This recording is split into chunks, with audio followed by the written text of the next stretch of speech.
沈家通敌叛国，即刻满门抄斩！我沈家世代忠良，冤枉啊！不，没想到我一个农学博士，居然传书成了侯府嫡女。小姐，您醒啦！前院正大摆宴席，祝贺大少爷奉密旨回京，就差您过去了。密旨回京？那不过是太子和首府携手布下的局。等那份伪造的通敌信件进京，镇北侯府的下场只有满门抄斩。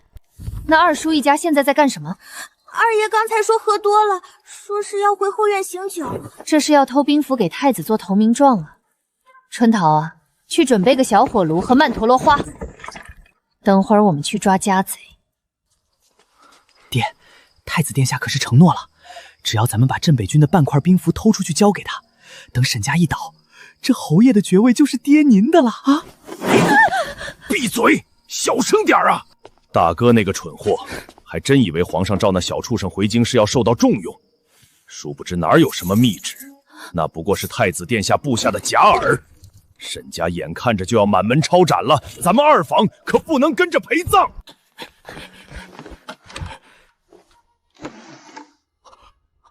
果然在这里了。走，赶紧出府去动工了。二叔这么晚了，是想去哪儿啊？沈之夏，你个病秧子，大半夜发什么疯啊？不过你既然看到了，那就别怪二叔。你扔了什么鬼东？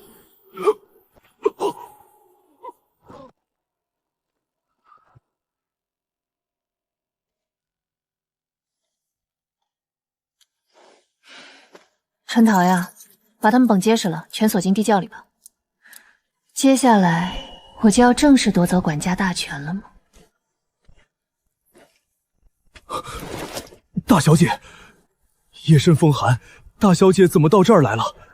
前院还在饮宴，侯爷吩咐过。把门打开。大小姐，没有侯爷的对牌和命令，这库房大门谁也不能开。我再说一遍，开门。这是二夫人的管家钥匙。二房勾结外敌，意图盗取兵符，已经被我拿下关进地窖了。现在侯府内院我说了算，把这封帖撕了，开门。不敢开是吧？那我就自己来。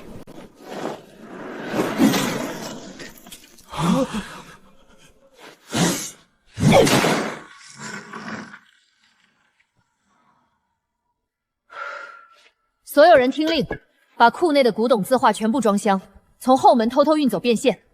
大小姐，这可是咱们侯府的百年基业呀！您这是要干什么？我要救命，救全府的命啊！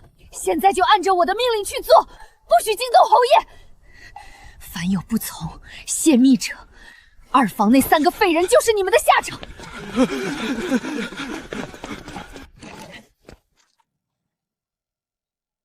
把钱留着，7天后只会成为被抄家充公的死物。只有换成能够武装全家的战略物资，才是活路。相爷，镇北侯府那边有异动，我们安插在侯府周围的引线发现，昨夜子时过后，侯府后门有大量马车悄悄驶出，车辙极深，看样子运送了极重的紫檀产。沈家这是察觉了。相爷，我们要不要直接派人把那些马车截下来呢？蠢货！太子殿下的大网还没完全收拢，现在动兵岂不是打草惊蛇，逼着沈烈那头猛虎狗急跳墙？那沈烈不过是个只懂打仗的莽夫，绝无这般敏锐，多半是瞎猫碰上死耗子，想变卖家产平点烂账。不过既已进了老夫的笼子，一根拔下的鸟毛都休想飞出去。传老夫的口谕，京城各个商会当铺钱庄，谁敢收沈家1分钱的产业，老夫就让他抄家灭族。是。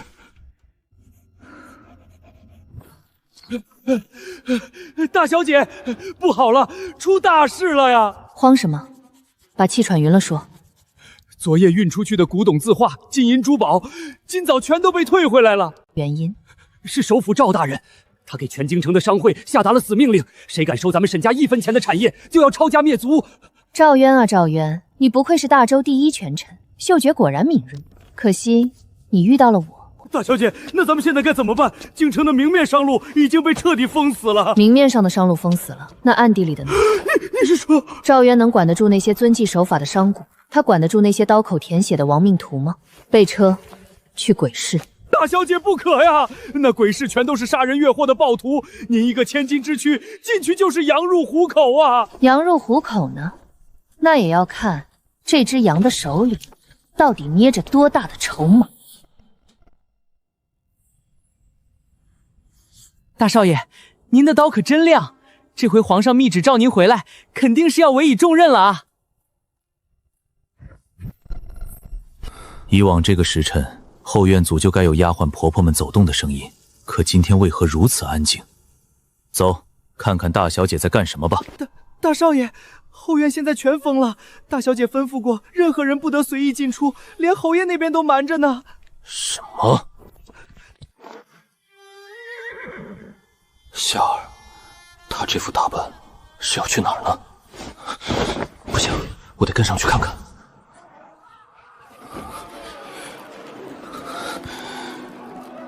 夏儿这是疯了吗？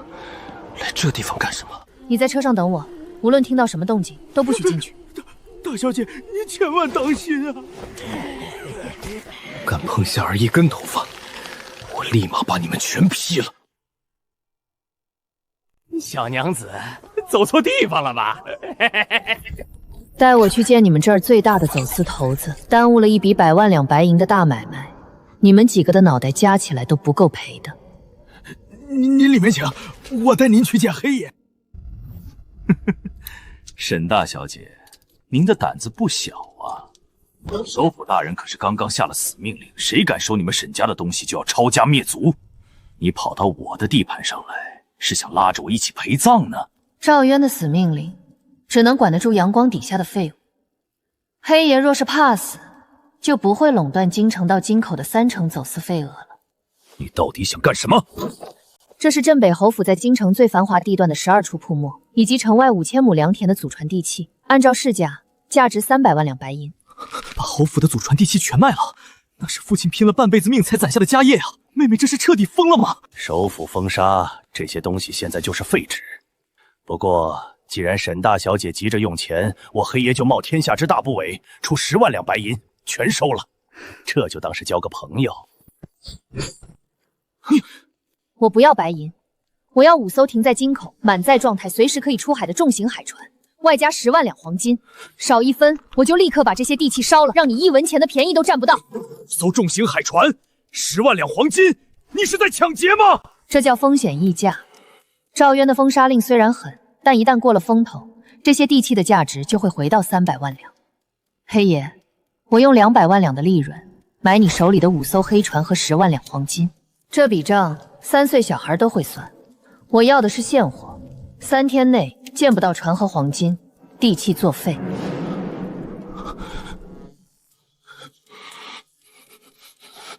成交！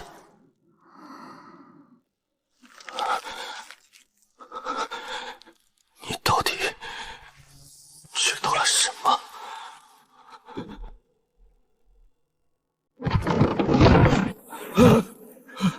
大小姐神机妙算，黑爷的黄金真的送到了。有了这些金子，咱们就算是去黑市买最顶级的金丝软甲，雇佣天下第一流的死士，也能保侯府周全了。买软甲，雇死士。大周禁军有10万人，首府私兵有3万人，你就算买100件金丝软甲，7天后能在万人大阵里扛几刀？去，拿着金子，按着上面的东西，给我全城扫货。记住，要快，要在首府的眼线反应过来之前，把东西全部运进城外的秘密货盾里。大小姐，您确定没写错呢？全城的冰灶，南城的烟花坊，还有铁矿废寨呀！我的大小姐呀，咱们命都快没了，你拿着10万两救命的黄金，不去买保命的兵器，去买全城的冰窖干什么？还有那些铁匠铺倒掉的发质，那都是连叫花子都不捡的垃圾啊！你眼里的垃圾，在我眼里，是能把大周朝堂炸得灰飞烟灭的真理。大周冷兵器时代，没人懂什么是化学反应。1硝2硫3木炭，纯净硝石配上廉价硫磺，再加上提纯的废铁矿渣，就是最恐怖的破甲大杀器。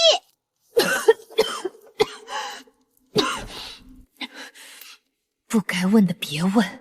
从现在起，停止一切常规防御思维。7天后的屠刀，普通的盾牌挡不住。我要给他们准备的是降维打击。10倍的黄金，快，连夜把所有硫磺搬空！花重金买发招，这买家莫不是个疯子？科技树的萌芽，就在这死寂般的暗夜中，悄然生根发芽。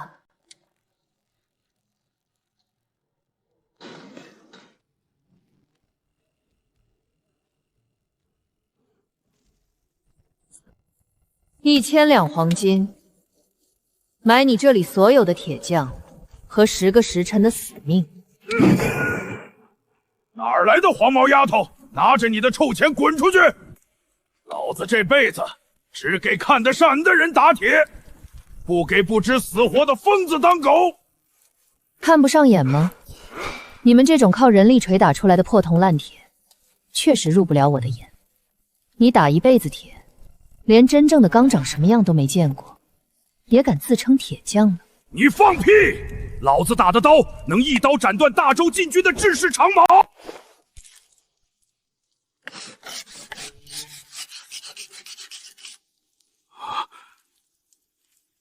这是什么炉子？为什么进风口要建在下面？还有这炉壁的弧度，这叫高炉，通过底部预热空气强制鼓风，能让炉温达到你们现在无法想象的极致。按照这个图纸建炉，不需要你们耗费体力千锤百锤，只要将铁水里的杂质燃烧掉，一炉就能出产成吨的金刚。那种钢能像切豆腐一样切断你手里引以为傲的刀。大师，活神仙，只要您肯教我这图纸上的神技，老朽以及这铺子里80个弟兄，以后全听您的。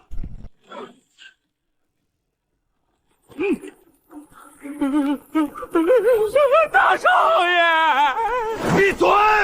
小事，硫磺、铁矿渣，还有这黑市的铁匠。沈之下，你买这些制造火药和兵器的违禁品，你知不知道这是要满门抄斩的死罪？夏儿，你到底受了什么刺激？你知不知道你在干什么？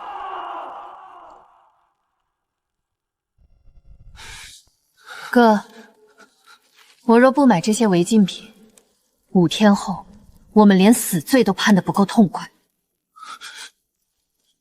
你说什么？你以为你奉的是掌权者的密旨？你以为沈家胜券正浓？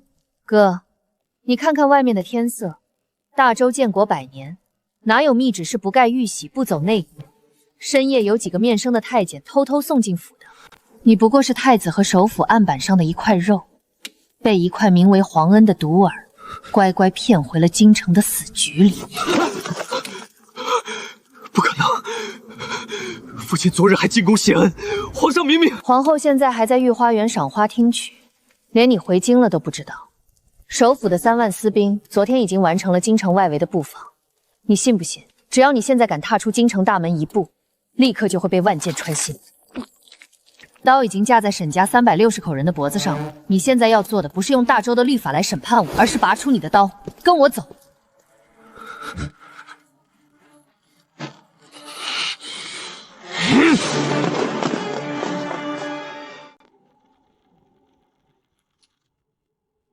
你要买死士，来错地方了。这里的都是些病鬼，拿不动刀的。谁说我要买死士了？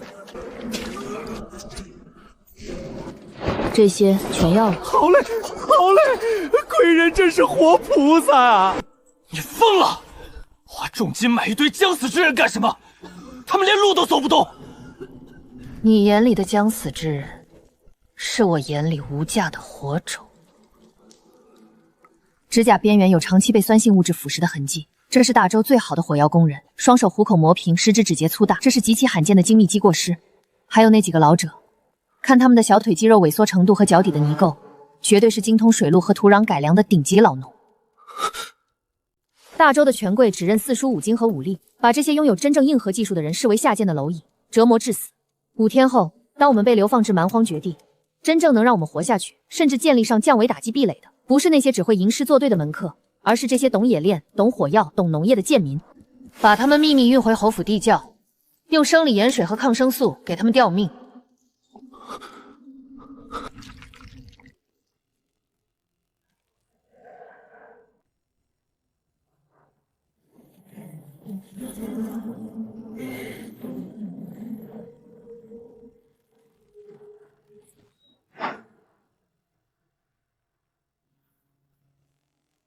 简直是反了！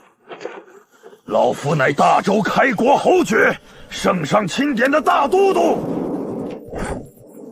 你们是哪个营的兵？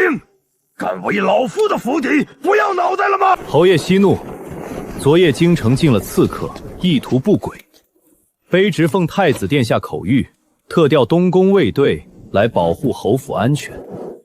从现在起，侯府连只苍蝇都不准放出去。保护？你拿重型连弩指着老夫的大门叫保护？滚开！老夫现在就要进宫面圣。爹，别冲动。如果是皇上降罪，来为府的必然是御林军和禁军，可现在外面站着的是太子的私人武装，这说明皇上现在还在后宫赏花，根本不知情。这就是太子和首辅私自之下的一张死网。爹，夏儿说的是真的，刀真的已经架在脖子上了。夏儿，你算准了！太子的东宫卫队把我们围死了，我们出不去了！慌什么？他不敢动用正规禁军，只能调派私人卫队，这恰恰说明，这只是一种物理锁死，他的政治审批流程还没有走完。可物资怎么办？这几天我们花了几百万两白银，买空了全城的硝石硫磺和种子，全堆在城外的秘密货柱上。现在侯府被围得像铁桶一样，我们连个人都出不去，那些物资怎么运往南荒？大门被堵死了，那就走地下。这几天，你们真以为我只是在疯狂花钱买破烂吗？各位，吊命的药已经给你们用过了。现在是你们向我证明你们剩余价值的时候了。我要你们在2天内把这口井的底部打穿，截引护龙河的水流。截引护城河，打穿井底。夏儿，你到底想干什么？我要在太子的眼皮子底下，用流体力学把大周半构井城的工业基底悄无声息地搬空。欺人太甚，简直是欺人太甚！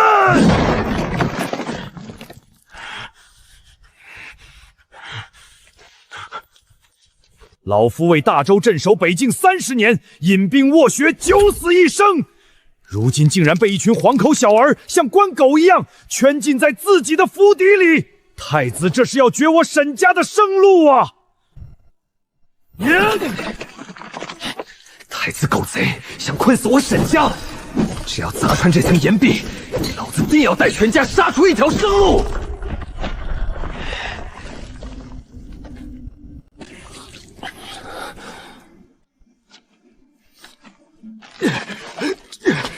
大小姐，暗道已经挖到了护城河的内壁边缘，但是老朽不敢再挖了。护城河水压极大，一旦直接凿穿内……谁说我们要直接凿穿它？莫老，准备好的金刚管和橡胶密封道拿出来。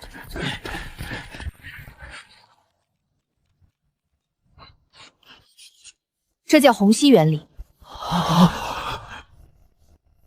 哥，接管。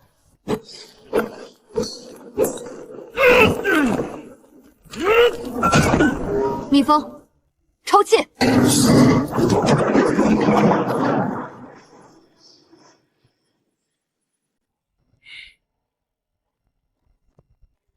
统领大人，这沈老侯爷还在里面骂娘呢，嗓门真够大的。由他骂，太子殿下有令，咱们的任务就是把他们死死钉在这座宅子里。门外的东宫卫队以为沈家插翅挠桃，连只鸟都飞不出去，里面的粮食撑不了几天。等5天后早朝一过，圣旨一下，咱们就进去收尸。第2批火药原料，起运。硫磺和硝石分装在不同的木筏上，用油掺布3层包裹，一旦进水，立刻销毁。夏儿，主库房里最后50箱物资也搬空了，不过侯爷还在前厅骂着呢，咱们连他书房里的地板砖都撬下来装箱了。要是侯爷知道了……爹的演技很好，他的愤怒是我们最好的掩护。外面那些太子的走狗听到爹在发火，就会以为我们已经一计平失。狗太子想想困死我们！做梦！老子今天就算把这双头胳膊废在暗河里，也要把这100万家底全运出去！哥，城外的秘密货案接应安排好了吗？放心，这暗河直通城外30里的废弃水局，我早就让铁血营的几个老兄弟在那边守着了。只要木筏一到，立刻那帮蠢货还在前门守着一座空宅子呢。很好，太子，你想要一座空宅子，我留给你，而这地下运走的，将是埋葬你们整个皇权的钢铁帝国。把滑轮榻拆除，掩盖井口，告诉所有人，今晚好好休息。明天，当愤怒的父亲发现整侯府连1粒米1块金砖都没剩下的时候，才是真正摊牌，逼这位狱中老将彻底造反的时刻。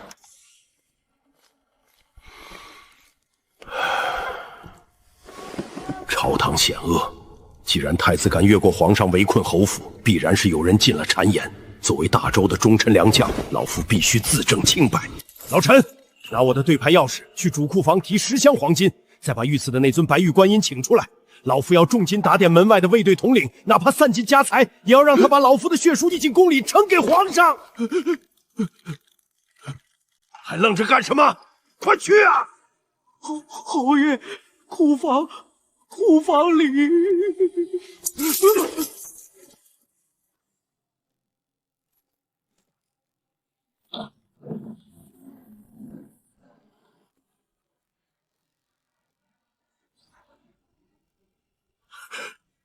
空了，全空了，连地板砖都没了。进贼了！侯府进贼了！是谁干的？在太子的重重包围之下，谁能把老夫的家底搬得一干二净？是大小姐。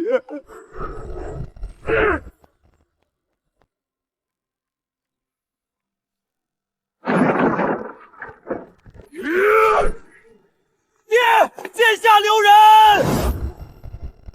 外面重兵围困，你却在家里做贼！若皇上怪罪下来，你让我拿什么证明沈家的清白？你的清白，就是他们用来祭旗的最好借口。你还在指望皇上？你还在指望用钱买通卫队递血书？你的忠诚，在他们眼里，不过是一块待宰的肥肉。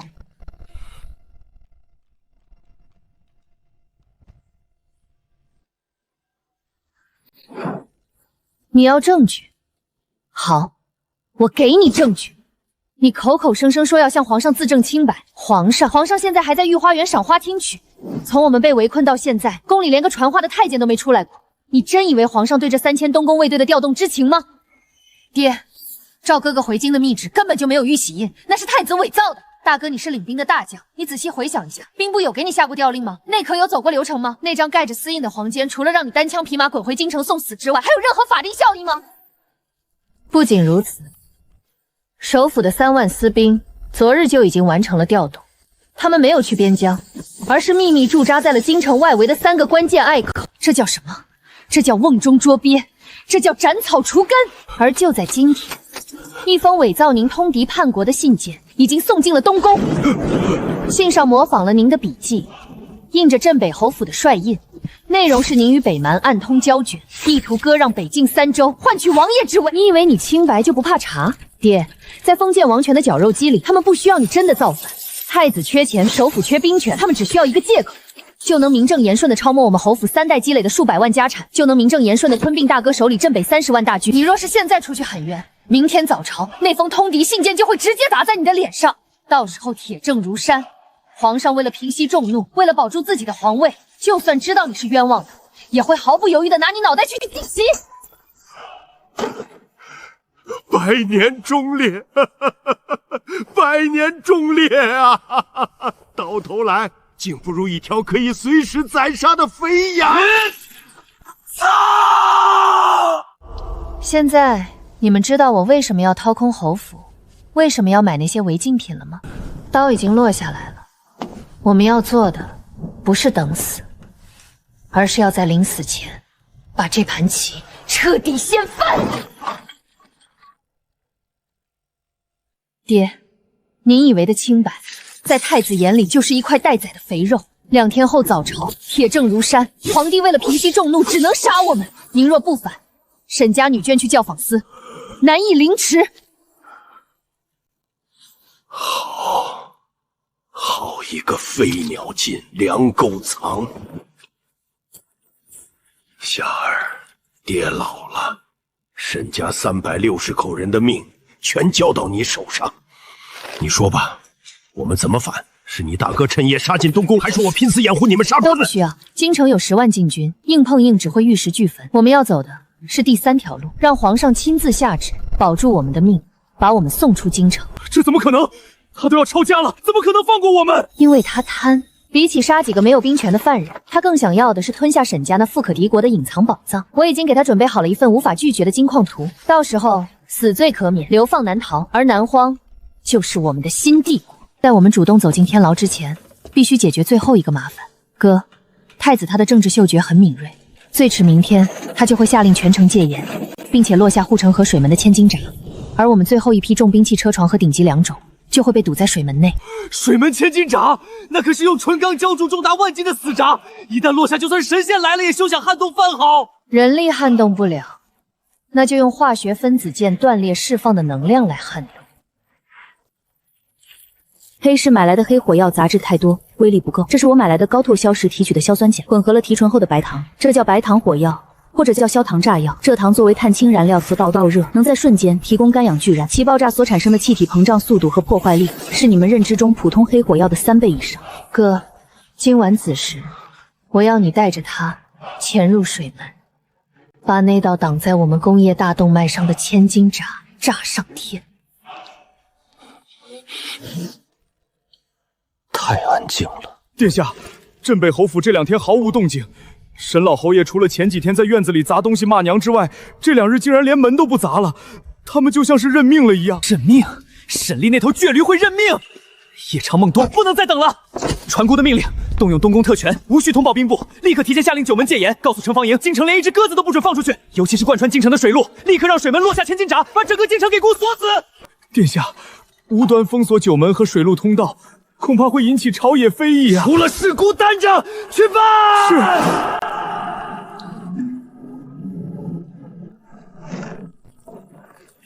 大少爷，前方就是镇水门了，只要穿过那道拱桥，这批货就能进入江流，与海船汇合。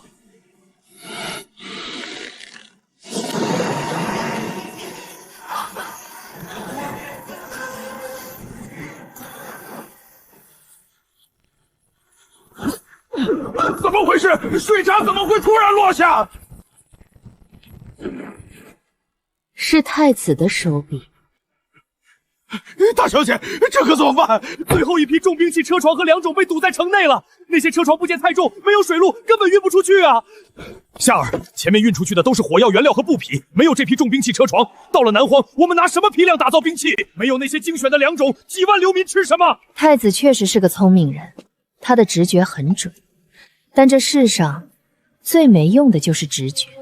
哥，图纸你看过了，那道千斤闸的主体是纯钢，厚度达到半尺，想要破坏主体是不可能的。但是，任何机械传动装置都有它的物理弱点。千斤闸之所以能升降，靠的是顶部的巨型青铜齿轮绞盘。齿轮的咬合点就是整个系统最脆弱的应力集中区。目标：水门顶层绞盘室。任务：摧毁齿轮组，让千斤闸失去配重锁死，彻底坠入卡槽底部并碎裂。哥，今晚我要那座水门化为金粉。这帮孙子让我憋屈了这么多天，今晚也该给他们一点颜色瞧瞧了。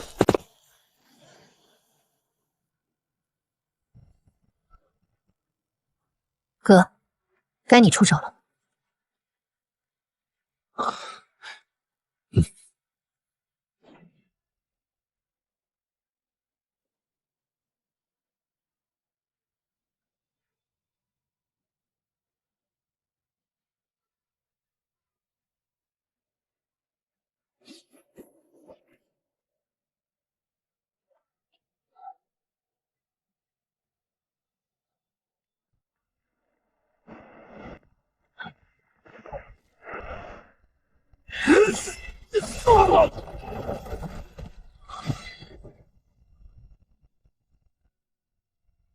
当我者死！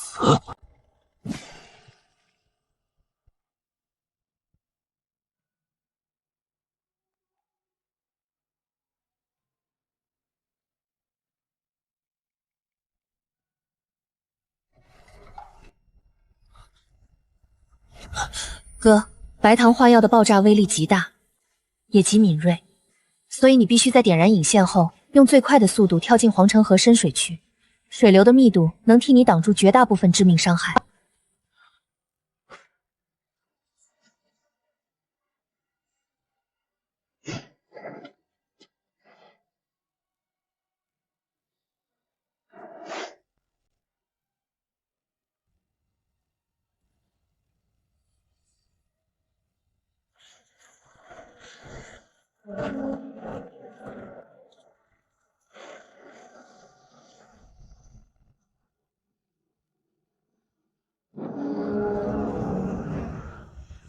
水门一开，大家一起冲过去！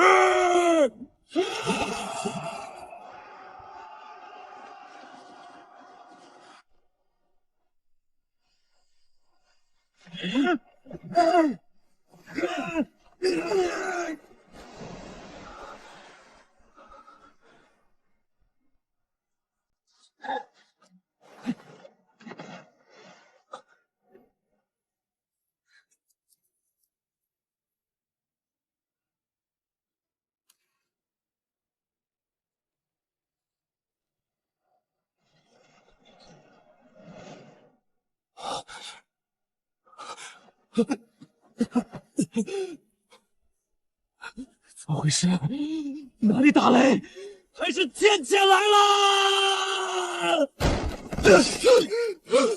殿下，不好了，镇水门被人用天雷炸塌了，城门大开，控制器被夷为平地，守门死士全军覆没，连那万斤重的纯钢千斤闸都被彻底砸断了！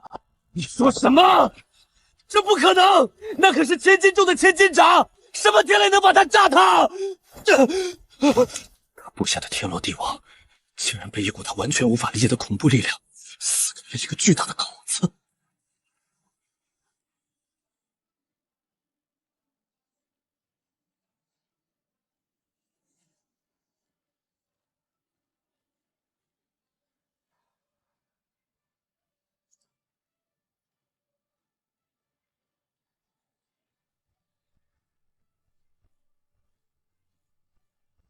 叶夏儿，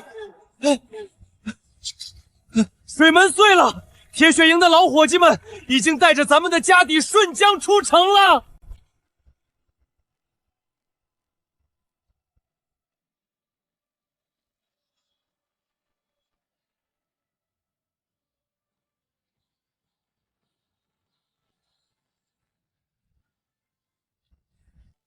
这些账册烧了，太子就查不到我们的资金流向。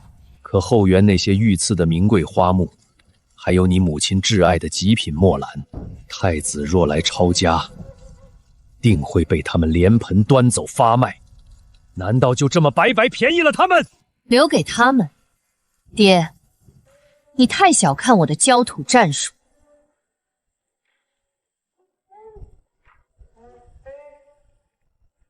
哥，提水。这是沈家除了金银之外最隐蔽的一笔庞大资产。这是皇帝当年亲赐的名种，为了防止根系存活，我还在沸水中加入了高浓度的盐露，从物理到化学，实行了最彻底的植物学绝杀。太狠了！这不仅仅是毁灭痕迹，更是一种在心理上对敌人的绝对蔑视。夏儿，我们连地砖都撬了，现在连花草都烫死了。等明天天亮，这里就成了一座彻头彻尾的废墟。这正是我们要的结局。太子和皇帝为了这顿大餐筹谋了这么久，等他们终于撕破脸皮，亮出屠刀，踹开我们侯府大门的时候，他们就会发现，他们满心欢喜准备享用的这块肥肉，却连一点残渣都没给他们留下。我要让他们在这座空荡荡的废墟里，感受什么叫做真正的绝望。只有当他们的贪婪被彻底放空，我准备的那份绝密金矿图，才能成为他们唯一能抓住的救命稻草。极致的毁灭，是为了最完美的重生。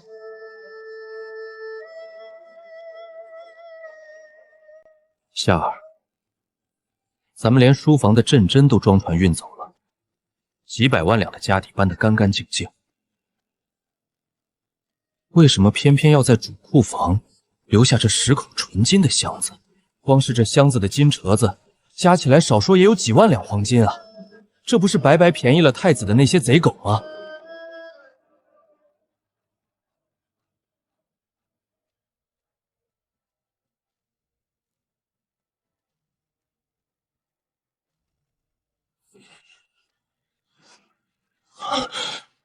箱子里根本不是什么奇珍异宝，而是一块块极其粗糙、毫无价值的青石。箱体确实是纯金的，但这10口箱子加起来重达数千斤。你觉得抄家的禁军冲进来，看到这堆闪发光亮的绝世重宝，他们会怎么做？这还用问？带队抄家的肯定是太子的心腹，看到这种连封条都没贴的无主金箱，他们绝对会第一时间支开手下，像饿狼一样扑上来去抬，甚至想私吞一部分。这东西是我提取的秘药，只要他们的皮肤接触到这些涂在金箱表面的液体，药效就会在10息之内通过毛孔渗入，直接影响他们的心神。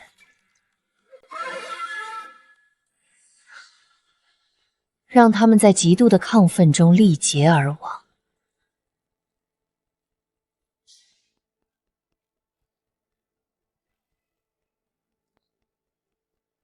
谁来抢我的钱，谁就把命留下。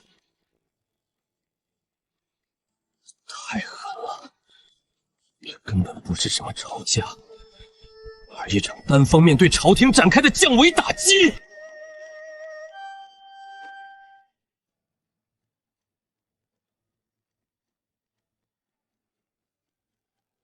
走吧，该去正厅了。再过2个时辰，早朝就要开始了。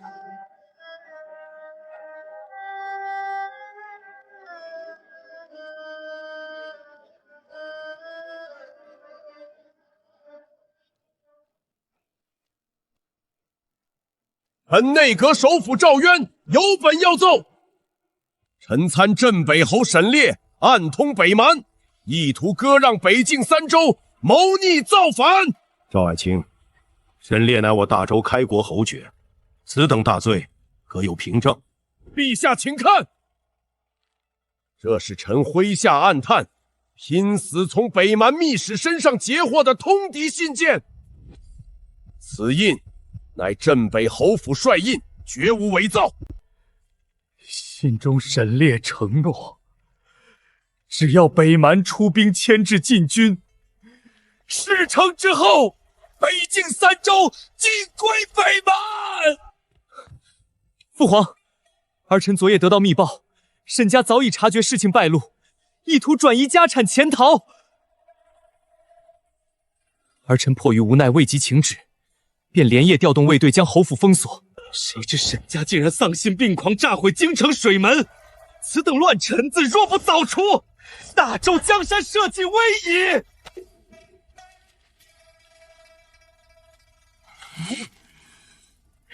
反了！简直是反了！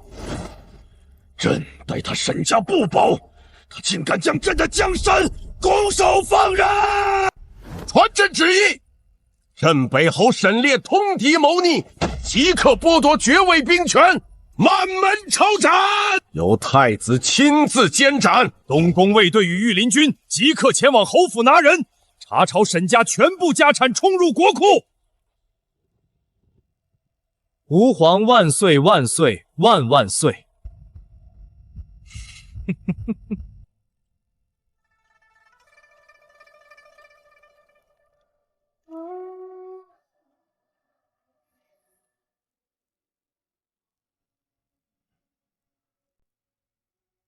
时间到了，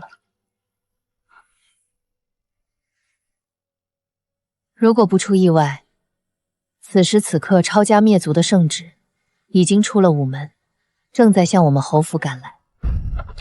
圣旨到，镇北侯沈烈接旨。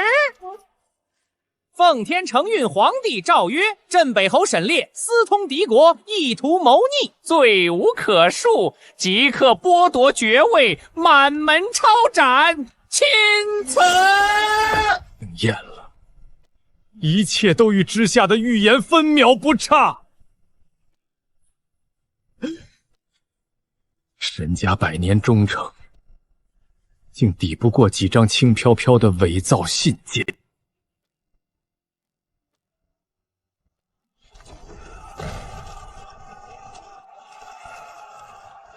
走吧，我们去天牢里，把这场戏的最后一步走完。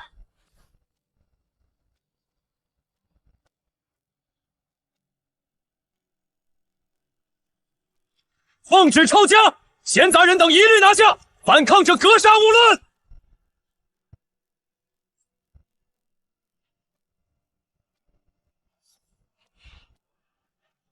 上路！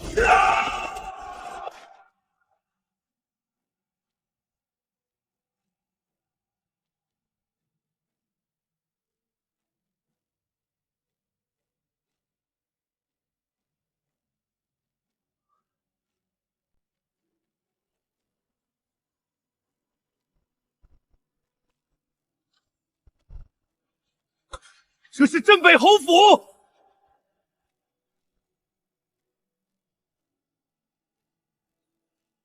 东西呢？东西呢？沈家的几百万两家产呢？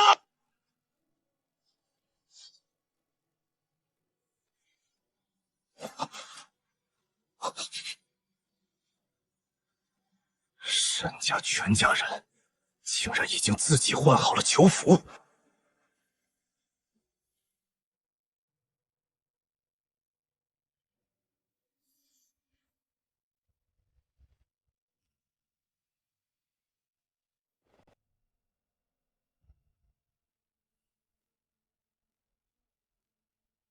这哪里像是等待落网的囚徒？这气场简直让人不敢直视。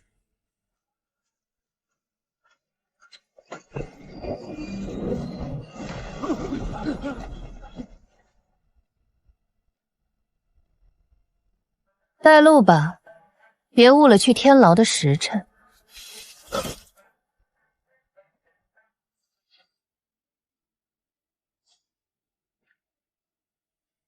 反正这家人已经是死囚了，到了天牢里，有的是手段拿捏他们。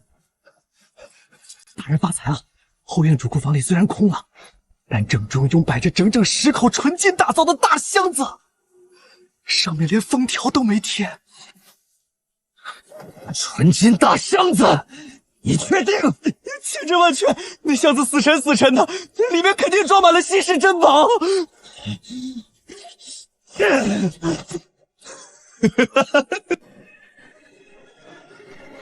沈家果然没来得及把最核心的宝贝转移走。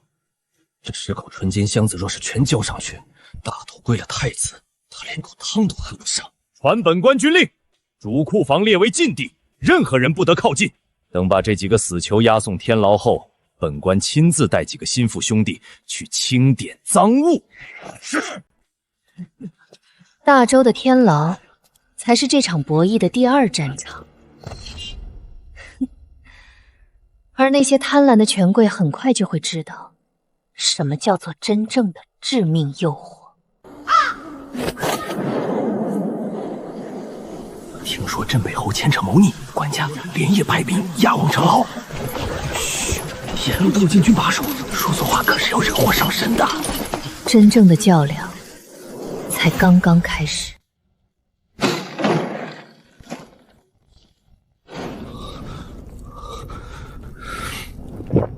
大人，咱们发财了！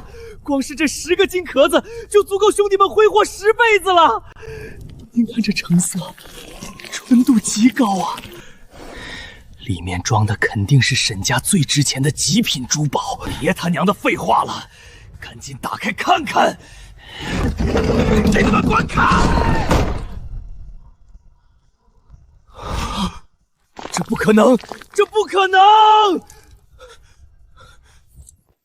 沈之夏那个贱人，他耍老子！他把所有的真金白银都转移了！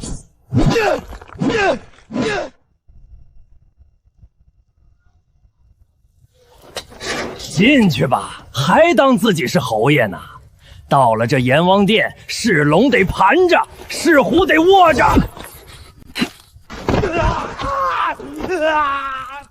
再敢动我爹一根手指，下场和他一样。好戏开场了。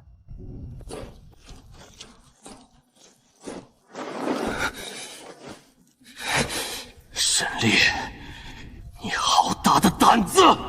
孤的人已经查抄了你们整座侯府，除了一座空壳子和10口装满破石头的金箱子，连半两银子都没找到。说，沈家3代人积累的泼天财富，还有那些从黑市套现的几百万两黄金，被你们藏到哪里去了？太子殿下，沈家世代忠良，两袖清风。你说的什么几百万两黄金，老臣听不懂。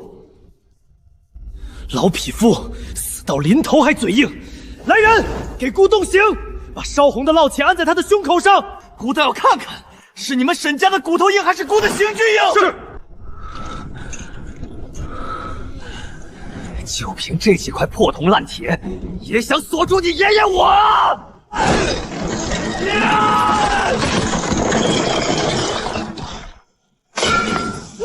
这还是人吗？哥，够了，别吓着太子殿下。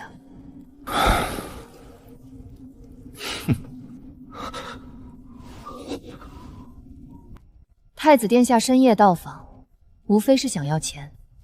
你要找的东西，我知道在哪里，但那份绝密图纸，在我爹手里。绝密图纸？什么图纸？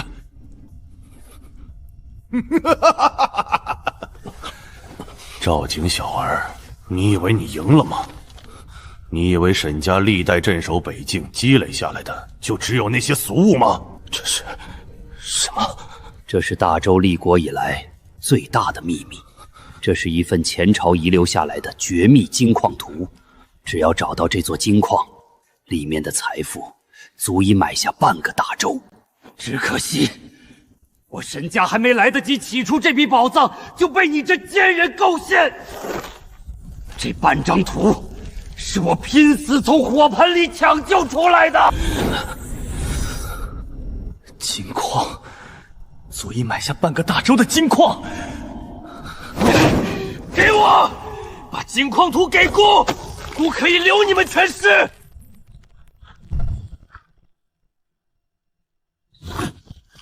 你敢抢，我就把它彻底生吞下去。这世上只有老夫知道这半张图上画的具体方位，没有老夫脑子里的记忆，就算你拿到这半张废纸，也只能在大山里大海捞针。皇上驾到！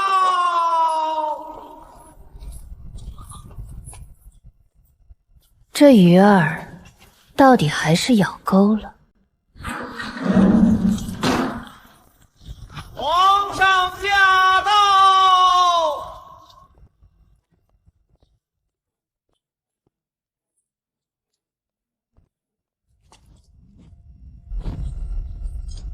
父皇，您怎么来了？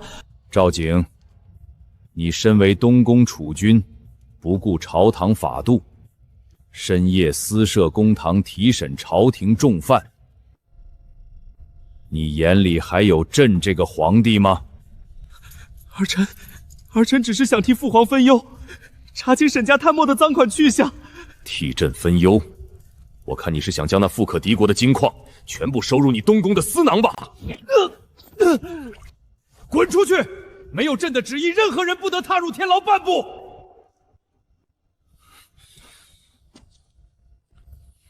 沈烈，你刚才说这半张图上记载着前朝遗留下来的绝密金矿，回陛下，正是。这图上画的地形为何如此险恶古怪？这金矿到底在何处？陛下，这金矿的位置就在大洲最南端南荒瘴州10万大山的最深处，那里瘴气弥漫，毒虫遍地。没有老臣脑子里记下的另外半张地貌图引路，就算派10万大军进去，也是死路一条。南荒瘴州杀了沈烈，那这笔绝世宝藏就永远埋在地下。放了沈烈，通敌谋逆的圣旨已经下了，朝堂沸腾，绝无可能收回成令。沈烈，你纵横沙场半生，却晚节不保，犯下通敌大罪，本该凌迟处死，诛灭九族。但朕念在你沈家祖上为大周立下过汗马功劳，朕决定网开一面。死罪可免，活罪不逃。传朕旨意，查夺沈家一切爵位，全族剥夺户籍，即刻流放南荒瘴州。沈烈，你是个聪明人，到了南荒，替朕把那座金矿找出来。只要第一批黄金运回京城，朕不仅赦免你全家，还恢复你的爵位。若是找不到，老臣谢主隆恩。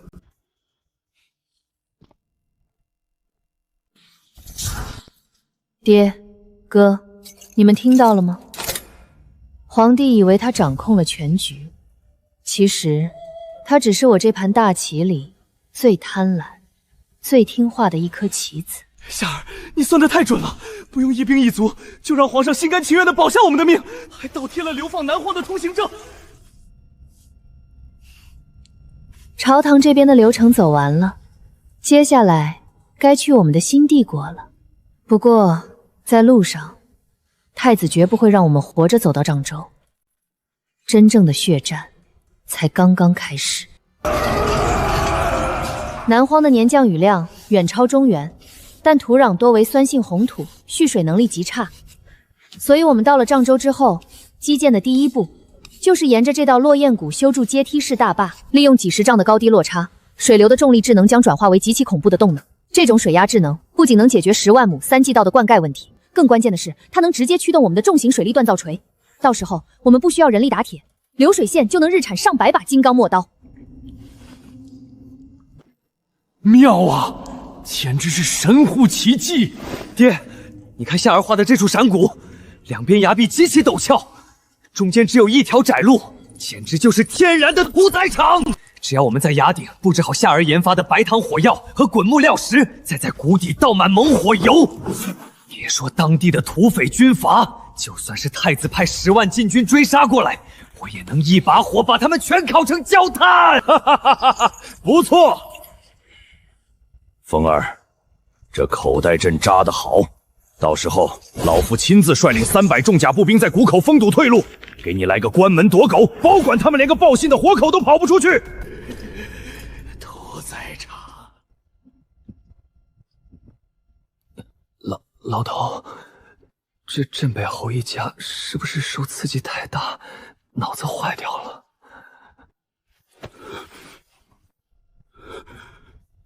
那可是南荒瘴州啊，是大周朝最恐怖的死亡之地。历来被流放到那里的犯人，10个有9个会死在瘴气和毒虫之上。别人听说要去南荒，恨不得当场撞墙自尽。怎么这沈家人搞得像是去就藩登基、开疆拓土一样兴奋？镇北侯沈烈，全族流放之期已到，即刻带上枷锁，启程出京。爹，哥，图纸收进脑子里。南下流放的这3000里，我们就全当是替我们的新帝国拉练新兵了。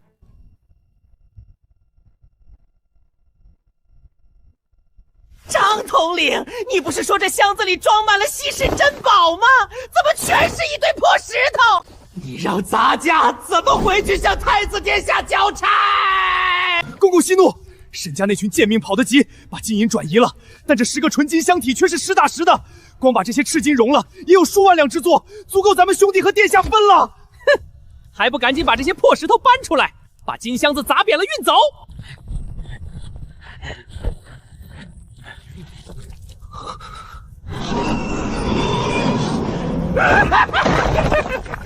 珠子全是夜明珠，发财了，我发财了！张统领，你疯了吗？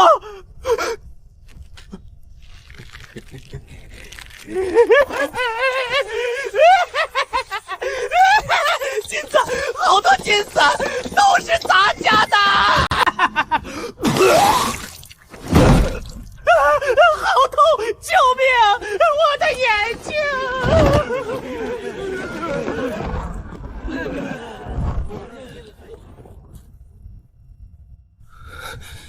你说什么？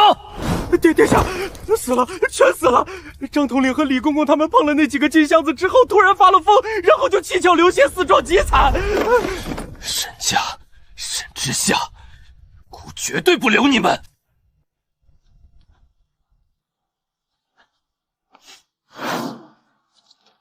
夏儿，怎么了？无事，只是掐算时辰。太子派去侯府抄家的那群爪牙，此刻应该已经身亡了。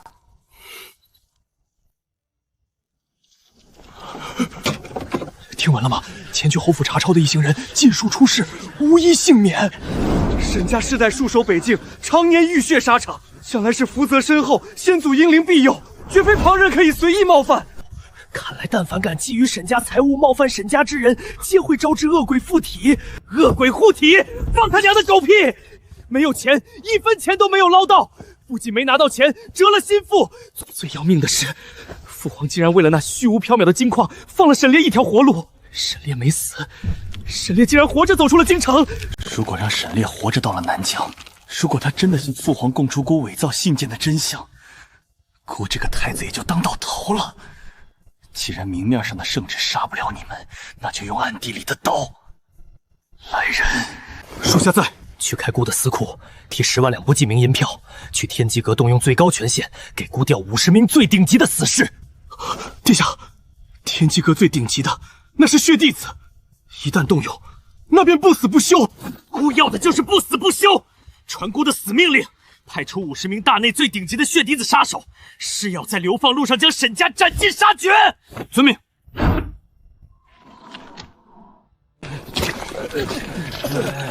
夏儿，累不累？要不哥背你走一段？我不累。京城距离此处80里，重甲骑兵的急行军速度大概是每小时30里，算上集结和准备的时间。哥，你多久没动真劲儿的了？自从北境撤兵回京，已经憋了整整1个月了。这几根破铁链子，磨得老子浑身难受。一群藏头露尾的鼠辈而已。风儿，今晚就当是给你热身了。明白，爹。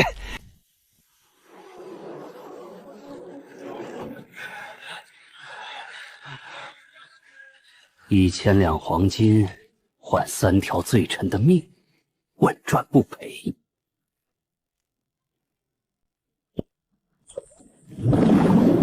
神不知鬼不觉，到时候只当是暴病身亡。都去打水做饭，吃饱了今晚好守夜。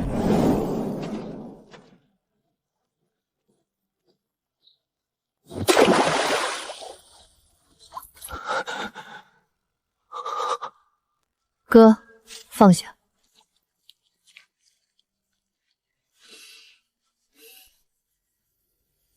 那是古代提纯技术不过端，导致3氧化2酸中含杂了硫化物杂质所特有的味道。夏儿，怎么了？这水不干净。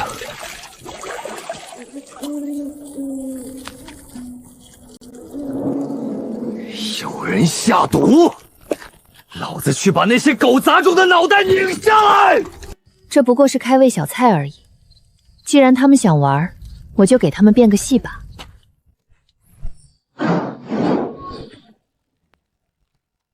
哥哥，你在竹筒的最底层铺上一层干净的抹布和粗碎石，然后中层铺满从河墙边挖来的细沙，最后在最上层将火堆里刚刚烧透还在方烫的木炭彻底碾碎，厚厚的压实了一夏儿，你这是在干什么？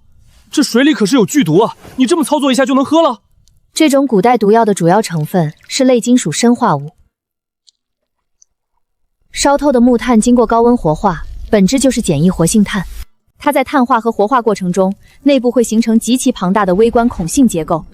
你知道它的比表面积有多恐怖吗 ？SBF 超于1000米方个，一克活性炭内部的孔性表面积全部展开，比这座破庙的占地面积还要大。这种极强的范贝尔利物理吸附，再加上碳表面的化学结合效应，能将水中的砷化物颗粒、悬浮杂质和部分溶解态毒素牢牢锁在炭孔里。这法子竟真的管用！怎么回事？那可是见血封喉的剧毒，怎么还没发作？都足足半个时辰了，他们不仅没有七窍流血，反而面色红润，甚至还在谈笑风生。难不成他们真有邪术护体？沈家有恶鬼护体，碰了沈家东西的人全暴毙了。鬼，他们不是人，他们是阎王爷的亲戚啊！侯爷饶命，大小姐饶命！这小人有眼无珠，受了太子粗话，求恶鬼爷爷别索命！别磕了，留着点力气吧。太子花重金请的正餐已经到了。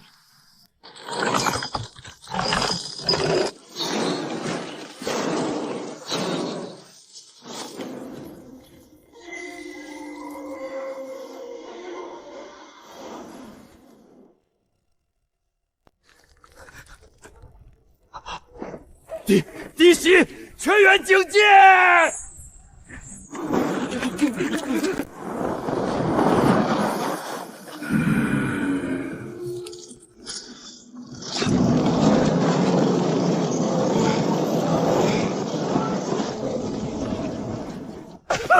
救命啊！我不想死！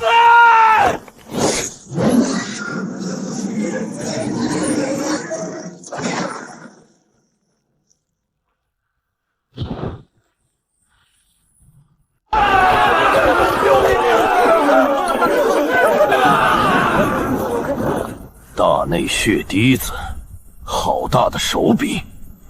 哼哼，回去告诉太子，老夫的项上人头就在这里，有种的自己来拿！爹，跟这群没有感情的死士废什么话？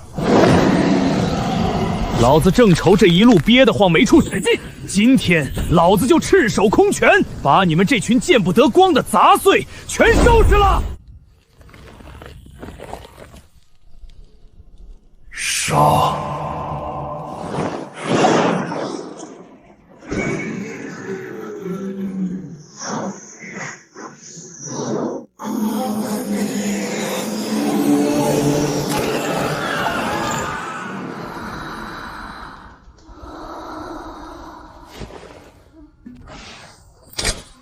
哥，闭眼。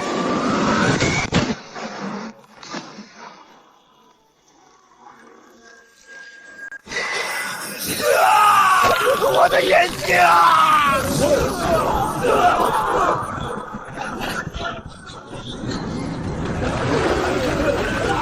一群只懂物理搏杀的死物。哥，爹，可以睁眼了。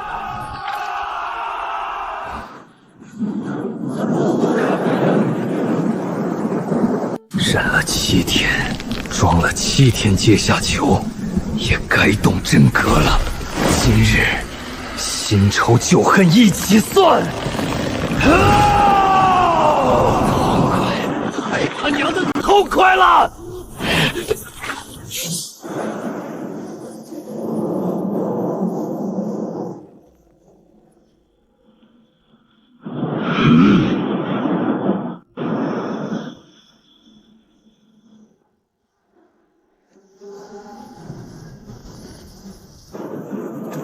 爹，您歇着，这些瞎了眼的货色，不够儿子一个人收拾的。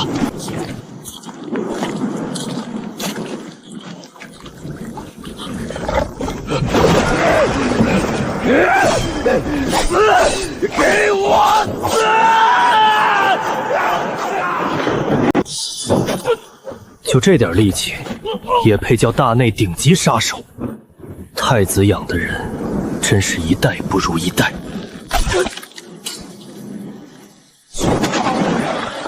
第一个杂碎们，轮到你们了。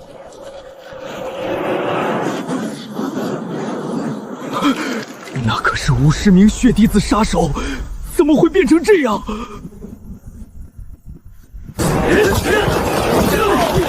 第一招，横扫千军，7天的憋屈就从你们身上讨回来。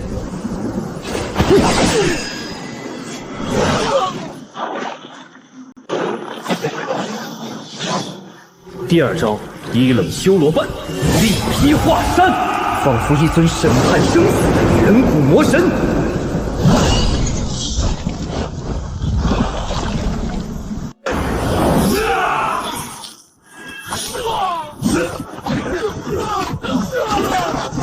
太子派来的人，一个都别想活着离开。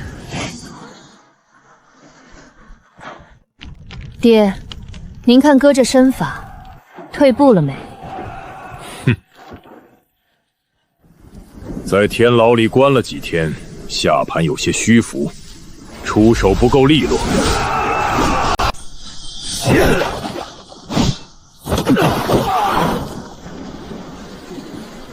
不到半炷香，50名顶级杀手全数落败。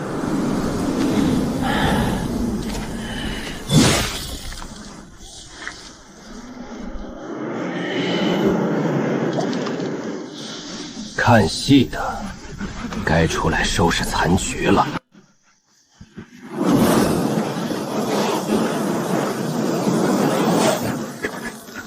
完了，这下彻底踢到铁板了。侯爷，大少爷，大小姐，小人们下了狗眼，小人们再也不敢了。从今往后，小人们这条命就是沈家的，求主子们收留，求主子们给条活路啊！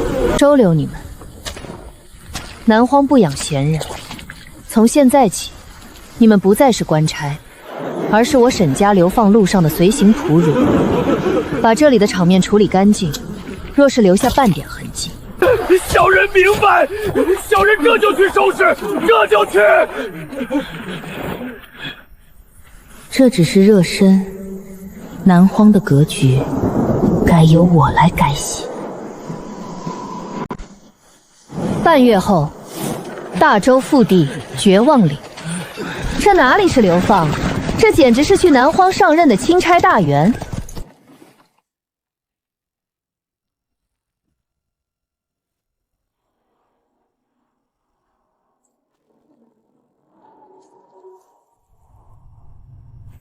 快走！你们这群反贼，再敢装死，老子把你们直接踢下悬崖！荒山野岭，怎会另有球队？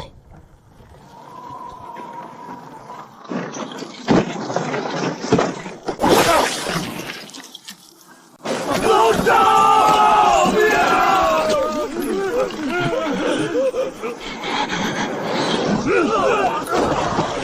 还敢瞪我！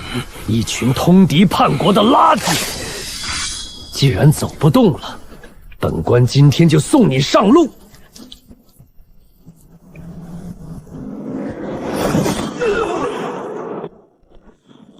是铁柱，是我北境的弟兄，那是曾经跟着我在北境冰原上死战3天3夜，为了掩护主力撤退而丢掉左臂的亲卫营营长长赵铁柱。住手！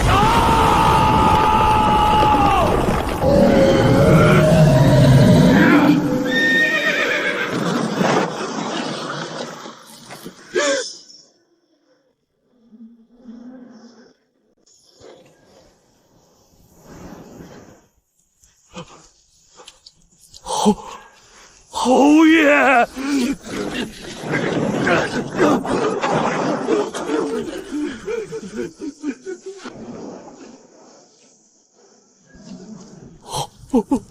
侯爷！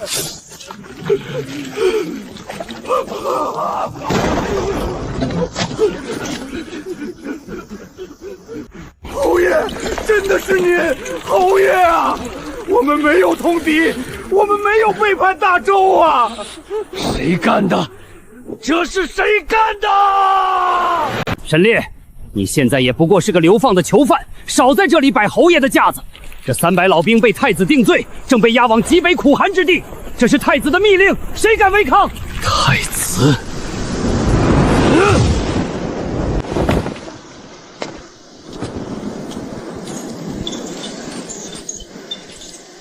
南荒的基建正缺最核心的武装骨干。爹，既然太子觉得他们该死，那我们就把他们变成太子真正的噩梦。哥，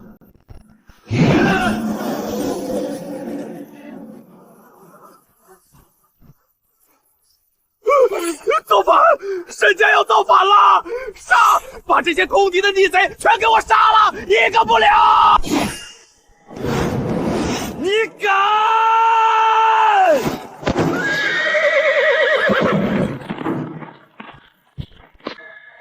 死！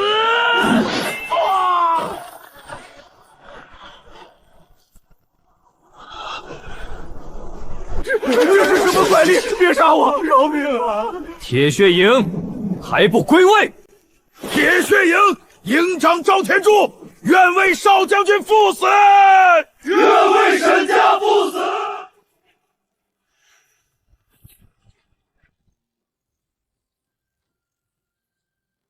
第一支属于南荒的工业化铁血禁军，终于有了最完美的兵源。找不到啊，沈将军！要是被您刚才那一刀连同这狗官的腰带一起劈碎了，他们的身体早已经被连日的折磨和高烧掏空。若是强行用外力劈开枷锁，巨大的震荡力能瞬间震碎他们脆弱的颈椎。哥，把刀收起来吧，你那一套不适用于精细活儿。幸亏我提前利用简易的征修和化学反应设备，制备了真正的大杀器——王水。老赵，别动。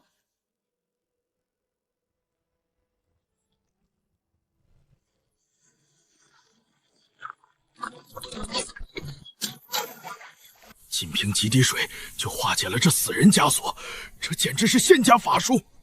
按这个量，把剩下的人都解开，小心点儿，滴在手上，你的骨头连渣都不会少。侯爷，大小姐，兄弟们伤口溃烂发热，怕是走不到南荒了。你们走吧，别让大伙拖累了沈家。放屁！我沈烈的兵，就算死也得死在冲锋的路上，绝不能憋屈的病死。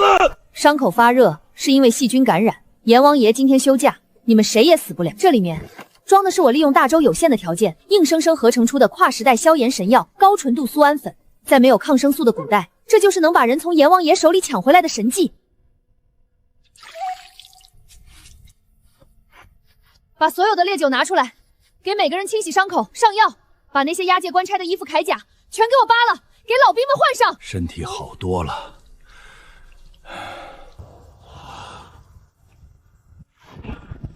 谢大小姐救命之恩，铁血护卫队愿誓死效忠大小姐。起来吧，换上铠甲，拿起兵器。从今天起，你们就是押解官，他们是负责拉车的畜生。你说什么？全军覆没？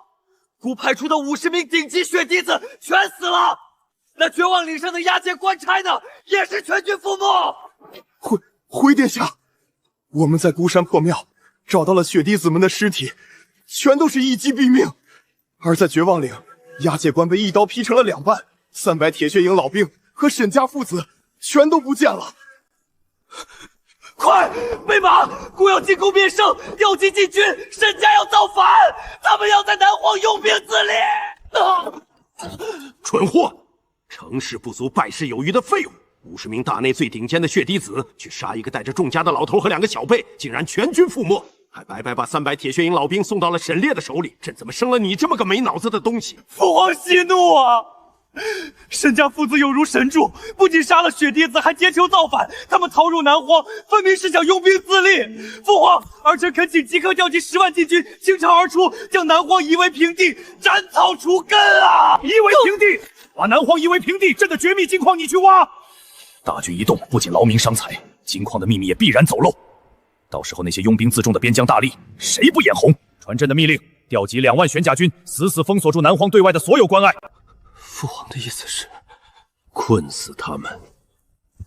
南荒大旱，水源断绝，他们为了活命，必然会拼命寻找那座金矿，试图用金子贿赂关隘守将，换取粮食，让他们挖。等他们把金子挖出来，朕不仅要接手金矿，还要把沈家人的脑袋全部挂在午门上。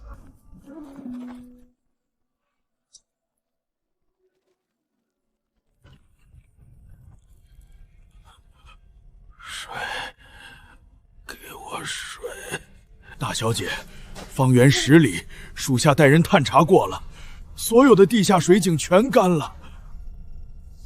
谁说没有水？老赵，带人去把那座石山东南角第2道断层裂缝下方的泥土挖开，深度2尺。哥，把这个放进去。这里面是我用硝石硫磺和木炭提纯后混合了金属粉末的高爆定向炸药。这地下有一条极其庞大的地下暗河，因为地壳运动被这层坚硬的火成岩彻底封死了。今天我们就强行炸开这南荒的地脉。所有人退后50步，卧倒！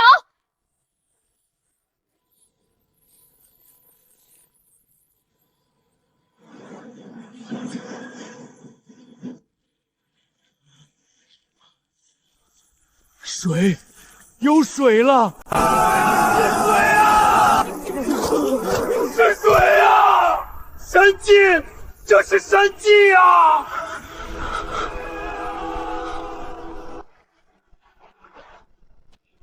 爹，哥，老赵，过来一下。咱们现在脚下的这片土地位于南荒72谷的交汇处，我叫它黑铁谷。这下面是整个大洲储量最大的富铁矿和无烟煤矿，而且伴生着极高品质的石灰石。这就是我选择南荒的真正原因，因为这里有工业革命的3大基石：水、煤、铁。从今天起，我们不建村落，不建土楼，我们要在这里建一座用钢筋水泥浇筑，连大洲100万金军都轰不开的钢铁战争堡垒。誓死追随大小姐，建钢铁堡垒。大小姐，有水固然能活命，但这南荒寸草不生。我们从押解官那里缴获的干粮，最多只够兄弟们吃3天。3天后，若没有粮食补充，兄弟们连拿铁锹的力气都没有。这堡垒，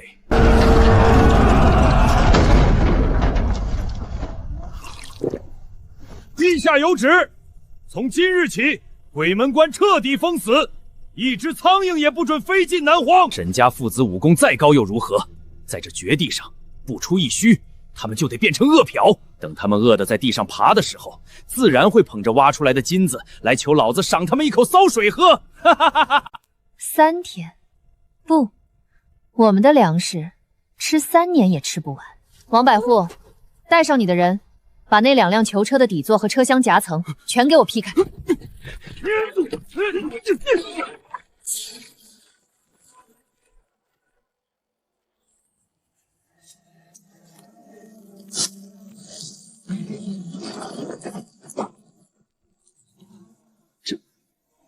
这是何物？这叫高产耐旱红薯与马铃薯种块。这种作物耐旱、耐贫瘠，哪怕是这南荒的沙地，只要有水，2个月就能成熟，而且亩产高达50担。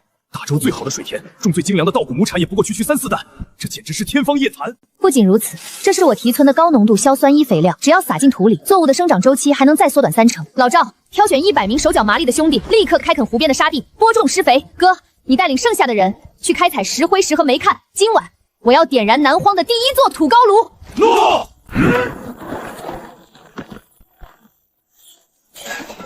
赵将军神力，赵将军威武。粘土加上粉碎的石英砂，以3:1的比例混合，夯实内壁，这叫耐火砖层。高炉内部的温度将达到极其恐怖的1500摄氏度，普通的泥土瞬间就会被烧穿，必须严格按照我的比例调配。夏儿，这泥疙瘩真的能炼出铁来？爹，传统冶铁温度不够，且燃烧不充分，10天半个月才能出一炉下等生铁。而我这高炉利用鼓风机强制注入高压氧气，配合无烟煤，能瞬间达到1500度的高温。提亮，点火！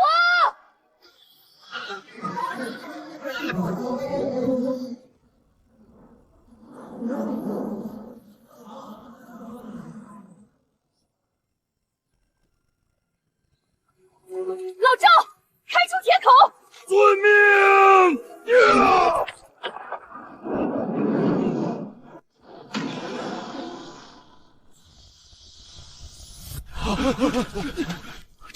这么纯净的铁水，没有一丝杂质。天佑沈家，天佑大周啊！这恐怖的产铁速度，别说打造兵器，就算是给我们每人铸造一座纯铁的屋子，也用不了几个月。别高兴得太早，这只是含碳量极高的生铁，极其清脆，做不了兵器。哥，用你的锤子趁热打铁，把它里面的碳给我敲出来。好嘞！统领，快看，南荒的天裂开了！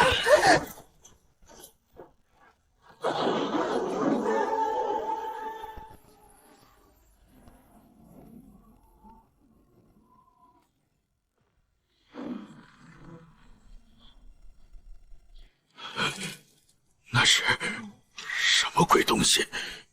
南荒到底发生了什么？好极品的钢，兄弟们加把劲儿！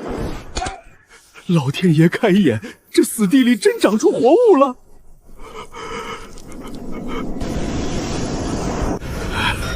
大少爷，这钢板到底要打多薄啊？兄弟们的胳膊都快抡断了！少废话，夏儿说了，误差不能超过1毫米。哥，应该可以了，你用力扳一下。完美的屈服强度与弹性形变。传统弓弩的弓臂用的是动物金角和木材，受温度和湿度影响极大，且动能有限。但我用的是高碳淬火钢板做动力源，钢板回弹赋予箭矢的出速度是传统弓弩的3倍以上，这意味着它拥有极其恐怖的动能和穿透力。老赵，把之前从押解官身上扒下来的明光铠挂到150步外的那棵枯树上。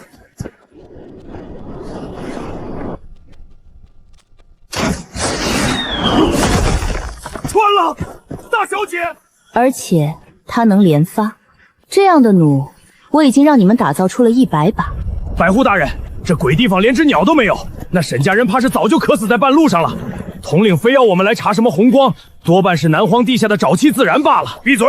陛下有旨，活要见人，死要见尸。若是能找到沈烈那老匹夫挖出来的金子，咱们兄弟下半辈子就吃香的喝辣的了。继续往前搜。百户大人，您看前面。那是冶炼炉，他们在炼铁，这怎么可能？他们哪里来的水？哪里来的铁矿？不管他们搞什么鬼，沈家绝没有造反的资本。他们只有300个手无寸铁、半死不活的流放老兵。兄弟们，拔刀杀光他们，抢了他们的矿和水！一起！兄弟们，来活了！大周叛逆沈烈，受死！100步，射击！